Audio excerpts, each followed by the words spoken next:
पहले तो आपके चैनल को बहुत बहुत धन्यवाद। और संसदीय क्षेत्र रतलाम के अंतर्गत रतलाम, झाउबा और अलीराजपुर की समस्त जनता जनार्दन को जोहार, आभार।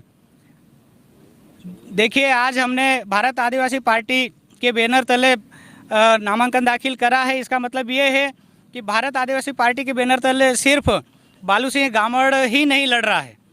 इसका मतलब ये है कि यहाँ पे जितने हमारे सम्माननीय साथीगण खड़े हैं, वरिष्ठगण खड़े हैं, ये चुनाव लड़ रहे हैं। और जो हमारे तीनों ही जिले से हमारे गणमान्य यहाँ नहीं पधारे हैं, वो लड़ रहे हैं। अकेला बालू सिंह गामड़ यहाँ कुछ भी नहीं है। मेरा सवाल है कि क्या एजेंडा होगा जिसके आधार पे जनता आपको वोट करे? देखिए, हमारे एजेंडे जुमलेबाजी वाले और एक दूसरे के ऊपर आरोप प्रत्यारोप वाले नहीं है। हमारे जो वादे ऐसे हैं जो बिल्कुल जनता जनार्दन से संबंधित है, स्टूडेंट साथियों के लिए है, किसान बंधुओं के लिए है, व्यापारीगण साथियों के लिए हैं। उसमें हमारे पास बहुत सारी प्लानिंगें हैं। उसमें अगर हम बात करें पलायन की, सबसे पहले तो यहाँ पर परिवारवाद आप खुद देख रहे 35 साल से चल रहा है। और यहाँ पर कैबिनेट मंत्री रह चुके हैं, वो आज चुनाव लड़ने की बात कर रहे हैं। जो स्टेट में मंत्री रह चुके हैं वो चुनाव लड़ने की बात कर रहे हैं। पर आज यहाँ से लाखों की संख्या में पलायन होता है, उस पर कोई बात अभी तक नहीं हुई है। हम पलायन को कैसे ख़त्म कर सकते हैं, वो हमारे पास योजना है। दूसरी, अगर हम किसानों की बात करें तो किसान साथी रबी सीज़न में सितंबर से लगा के फरवरी के बीच में इतने परेशान होते खाद के लिए। कभी कोई जनप्रतिनिधि बोले क्या? मैं पार्टियों की बात कर रहा हूँ। हमारे जो जनप्रतिनिधि खड़े ये तो बिल्कुल जनता के बीच में जाके आवाज़ उठाने वाले हैं। तो उस समय न खाद के लिए बोलते हैं, न बिजली की कितनी मारामारी होती है वो नहीं बोलते हैं। साथ ही बेरोजगार युवा साथी यहाँ पर है। बीजेपी ने बोला था कि 2 करोड़ रोजगार हर साल हम देंगे, 15 लाख रुपए हर व्यक्ति के अकाउंट में आएंगे। ये कुछ नहीं हुआ। देश को लूट कर यहाँ से जाने में उन्होंने मदद करी। यानी कि जो किसान 5,000 10,000 के लिए परेशान हो रहे हैं, उनको जेल नोटिस आते हैं अदालतों से। पर यहाँ पर हज़ारों करोड़ वो लोग जिनके इनकी शरण में विदेश में जाके ये सयासी कर रहे। हम किसानों के लिए काम करना चाहते हैं, साथ ही स्टूडेंटों के लिए काम करना चाहते हैं। इसका मतलब ये है कि हर स्कूल में हम कैसे व्यवस्था कर पाए निःशुल्क और बेहतर शिक्षा हम हमारे समाज को चाहे दूसरे समाज को कैसे दे पाए, हम वो प्लानिंग करना चाहते हैं। और हर स्टूडेंट के लिए हम हर ब्लॉक स्तर पर निःशुल्क कोचिंग क्लासें उपलब्ध करवाना चाहते हैं। चाहे 8वीं की बात करें, 10वीं की बात करें, 12वीं की, और 12वीं के बाद में जिन्होंने ग्रेजुएशन करा है प्रतियोगी परीक्षाओं के लिए निःशुल्क कोचिंगों की व्यवस्था करना चाहते हैं। हमारी माताएं बहनें ब्लड के अभाव में, और साथ ही हमारे कई साथी लोग जब एक्सीडेंट होता है तो ब्लड के अभाव में कई जीवन उनकी लीलाएं ख़त्म हो जाती है। आज तक इन नेताओं ने, इन जनप्रतिनिधियों ने कुछ काम नहीं करा है।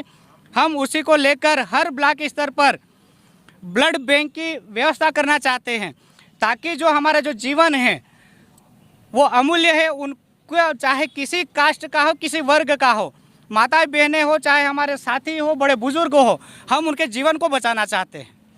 एक बड़ा सवाल ये है कि राजस्थान में बांसवाड़ा डूंगरपुर में कांग्रेस ने आपकी पार्टी के फेवर में सरेंडर कर दिया है। ऐसी कोई उम्मीद आपको यहाँ पे है या आप उनके फेवर में करेंगे? देखिए, राजस्थान में क्या हुआ ये तो हायर कमान जाने। वहाँ की जो परिस्थितियाँ जग जाहिर है कि वास्तव में वहाँ भारत आदिवासी पार्टी के सामने कोई बिल्कुल फॉर्म भरने की स्थिति में भी नहीं था, ये मैं कह सकता हूँ। और यहाँ की भी बात करें तो यहाँ पे हम न तो कांग्रेस के समर्थन में है, यहाँ पे हम पुरजोर हमारी प्लानिंग के साथ लड़ रहे हैं और 100% जीत का दावा करते हैं और कम से कम 1 लाख से ज़्यादा वोटों से हम जीतेंगे, ये हमें उम्मीद और विश्वास है। आपकी मध्य प्रदेश में एक आपकी पार्टी के एकमात्र एमएलए हैं कमलेश्वर डोडियार। जब चयन हुआ था उम्मीदवार के रूप में आपका, तब भी वो उस बैठक में नहीं थे। आज नामांकन रैली है आपकी, तब भी वो नहीं है।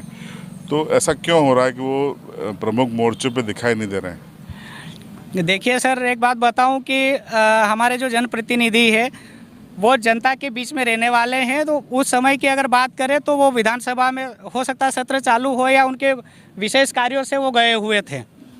और व्यक्ति विशेष, ये भारत आदिवासी पार्टी और संगठन में व्यक्ति नहीं होता है। यहाँ विचारधारा पे अमल किया जाता है उसको फॉलो किया जाता है। अकेला कमलेश्वर डोडियार यानी कि विधायक महोदय कुछ नहीं है, वो पहले भी हमारे साथ थे, आज भी है और आने वाले समय में भी रहेंगे। और रही बात अगर वो यहाँ उपस्थित नहीं है तो मैं आपको बता दूं तो कि यहाँ जितनी जो साथी दिख रहे हैं वो कमलेश्वर डोडियार ही है। इसका ताज़ा उदाहरण हम देखेंगे तो हमारे साथ में आदरणीय जिला पंचायत उपाध्यक्ष जी मौजूद है, साथ में ये हमारे चंदू भाई है जिला पंचायत सदस्य, एक्स हमारे जो पूर्व जिला पंचायत सदस्य है, वर्तमान जिला पंचायत सदस्य उनके प्रतिनिधि हैं, और ऐसे हमारे कई जनपद सदस्य उपस्थित है, हमारे सरपंच महोदय उपस्थित है। तो प्रतिनिधित्व और जनहित या जनता के साथ में जाने के लिए इतने सभी साथियों को तो उन्होंने यहाँ भिजवाया है। और विधायक कोई अकेले थोड़ी बने, इन्होंने तो बनाया और इनको तो उन्होंने साथ में भिजवाया है। अच्छा, अब क्या उम्मीद है आपके चुनाव में? 22 लाख वोटर हैं, 2358 बूथ हैं, 75% वोटिंग पिछली बार हुआ था, तो क्या उम्मीद रखते हैं कि भारत आदिवासी पार्टी को कितना बड़ा समर्थन मिलेगा?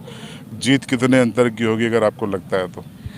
देखिए, अगर हम वोट में गिनती की बात करें तो गिनती में आप खुद सोच सकते हो कि रतलाम, झाबुआ और अलीराजपुर ज़िले से अगर हम पंच से लगाकर विधानसभा तक की बात करें तो आज की स्थिति में हमें मालूम है कि कम से कम 3 लाख वोटर तो हमारी मुट्ठी में बिल्कुल है बंद।